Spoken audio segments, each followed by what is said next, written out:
बड़ी खबर आ रही है इस समय।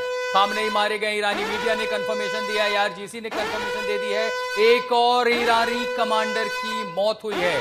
यानी जिस तरह से जो संदेश अमेरिका ने दिया था, every missile had a name, और उन मिसाइलों पर नाम किसका था? ईरानी सेना कमांडर अली शामलहानी की भी मौत हुई है। और अब ईरानी मीडिया ये कह रही, ईरान सरकार की ओर से जो कहा गया है कि अब हम और बड़ा हमला करेंगे, यानी चेन ऑफ कमांड तोड़ा, सिक्योरिटी काउंसिल को पूरी तरह मिटा दिया।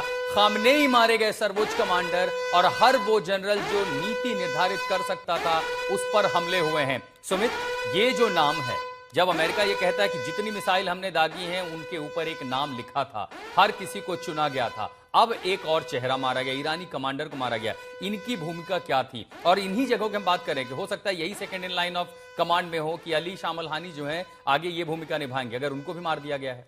देखिए, बिल्कुल करीबन 7 से 8 ऐसे चेहरे थे जो इजराइल ने, आईडीएफ ने कल ही अनाउंस किया था कि उन्होंने इन सभी को न्यूट्रलाइज कर दिया, उनको सभी को मार गिराया। यानी सुप्रीम लीडर के साथ साथ जो सिक्योरिटी काउंसिल थे, या फिर आप कह सकते हैं जो उनके इंटेलिजेंस चीफ थे, आईआरजीसी के चीफ थे, लगातार जो न्यूक्लियर प्रोग्राम्स के ऊपर काम कर रहे थे, बैलिस्टिक मिसाइलों के चीफ थे, सभी को एक साथ मारा गया है। और देखिए, अभी महत्वपूर्ण क्या है कि मल्टीपल अटैक्स जो किए गए थे, एक को रिलेटेड या फिर आपको एक कोऑर्डिनेटेड अटैक्स थे, जिनका मकसद था एक ही समय पर आप इन बड़े इंस्टॉलेशंस पर टारगेट करें। एक आपको बड़ा एग्जांपल देता हूं, जब नसरल्ला को मारा जा रहा था, जब लगातार ये अटैक किए जा रहे थे, तब उसी समय हमने देखा था कि मल्टीपल अटैक्स किए गए थे या पेजर अटैक्स किए गए थे। उसके अंदर उनके जो बड़े कमांडर्स थे उनको भी मार गिराने का दावा किया था इजराइल द्वारा। और ये इसलिए किया जाता है क्योंकि एक साथ अगर आप चेन को डिस्टर्ब कर देंगे, एक साथ आप बड़े अटैक्स कर देंगे, तो फिर निश्चित तौर पर उनके पास रिटेलिएट करने का समय और स्ट्रैटेजी सोचने का समय नहीं बचेगा। और शायद इसी वजह से अभी भी अगर आप देखें तो ईरान के टॉप लीडरशिप के साथ साथ उन्होंने आईआरजीसी और उनके जो पूरी चेन थी,